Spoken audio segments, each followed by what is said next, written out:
भगवान प्रातःकाल उठते हैं तो सबसे पहले किसको प्रणाम करते हैं? माता को। ऐसा तो प्राय देखा जाता है, कोई बच्चा कोई बेटा अपने घर से बाहर जाए या आता या जाता है तो माता पिता के पैर छूता है।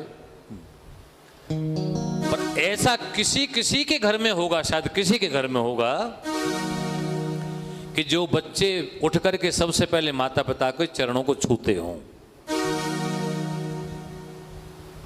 हाँ, ये प्रयास है, सबको करना चाहिए, ठीक है ना।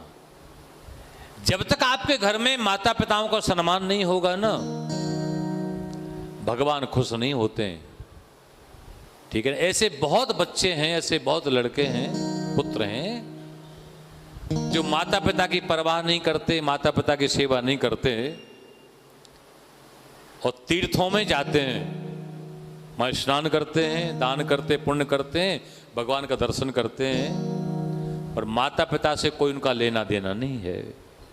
तो ये दुर्भाग्य है, ठीक है। माता पिता को प्रणाम करना ये सबसे पहला जीव धर्म है। मानो मनुष्यों का सबसे पहला धर्म क्या है? माता पिता को प्रणाम करना। ये बच्चों को नहीं मालूम होता। जब कोई भी बच्चा अपनी माता को प्रणाम करता है या पिता को प्रणाम करता है ना, तो माता पिता का हृदय आनंद से भर जाता है। ये अनुभूतियां हैं। आपकी बहू रोज आपके पैर छुए, वो सासू मां आनंद से भर जाती है। हर घर में ऐसा माहौल होना चाहिए। यही तुम्हारा प्रेम के बिना घर क्या है बताओ। पर बात वही है, देखो जिनके माता पिता होते हैं ना, उनको माता पिता की वैल्यू नहीं होती है, कदर नहीं होती है। पर जब माता पिता संसार से चले जाते हैं ना, तब समझ में आता है। फिर क्या करोगे बताओ? फिर तो माता पिता को याद ही कर सकते हो बस। क्या करोगे बताओ? इसलिए जब तक माता पिता जीवित हैं, माता पिता की सेवा का मतलब यही होता है कि सम्मान करना, आदर करना। क्योंकि संसार में जो भी कुछ खो जाएगा हो सकता है दोबारा मिल जाए। हाँ, पर माता पिता, यदि माता पिता को हम खो देते हैं ना, तो माता पिता कभी दोबारा नहीं मिलते। समय का अभाव है, मैं 2 मिनट में कथा सुना के फिर आगे बढ़ूंगा। हाँ, हमारे गुरुजी कथा सुनाते थे। एक जगमोहन नाम के जज हुए भारतीय संविधान में, जगमोहन, उनकी जीवनी में कथा लिखी है। वो जज साहब रात्रि में कहीं गए थे किसी पार्टी में, आने में विलंब हो गया, 11 बज गए, 12 बज गए। घर के लगभग सभी सदस्य सो चुके थे, पत्नी, बच्चे, नौकर चाकर सब सो गए थे, पर माता को चैन नहीं पड़ रहा था। हाँ, चलो आजकल तो व्यवस्थाएं हो गई, फोन हो गए, लेकिन एक समय था जब बच्चे घर से बाहर जाते थे ना, तो माता पिता बैठे चिंता किया करते थे।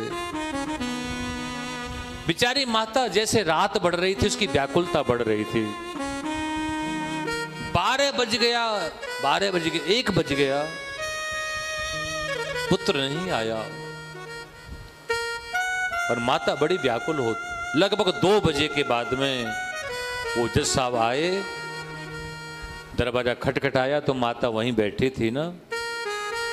माता ने दरवाजा खोला, पुत्र को देख के प्रसन्न हो गई, और उसी समय माता को थोड़ा क्षोभ हुआ मन में,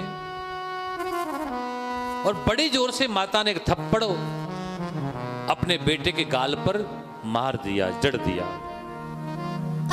बहुत बड़े जज थे वो। और जैसे ही माता ने थप्पड़ मारा तो वो जज साहब रोने लगे। जब रोने लगे तो माता को लगा कि मैंने थप्पड़ जोर से मार दिया, इसलिए बेटा को तकलीफ हो गई। फिर जाके पुचकारा उसे, कहा कि बेटा तू नहीं जानता माता का हृदय कैसा होता है बेटा, मैं कैसे तड़प रही थी तेरे बिना बेटा, मेरे को गुस्सा आ गई, मैंने तेरे को मार दिया बेटा, तू मुझे क्षमा करना। लेकिन फिर भी जज साहब का रोना बंद नहीं हुआ। तब माँ ने पूछा कि बेटा तू इतना क्यों रो रहा है। तब उन जज साहब ने कहा कि माँ देखो, जिस पत्नी के लिए मैं दिन रात मेहनत करता हूं वो सो रही है,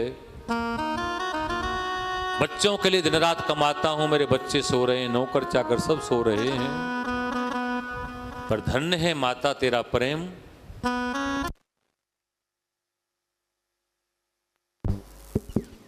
धन्य है माता तेरा प्रेम कि तू जाग रही है।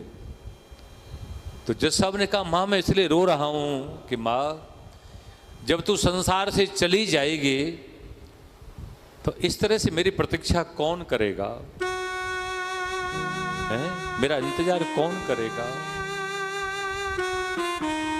कोई नहीं करेगा।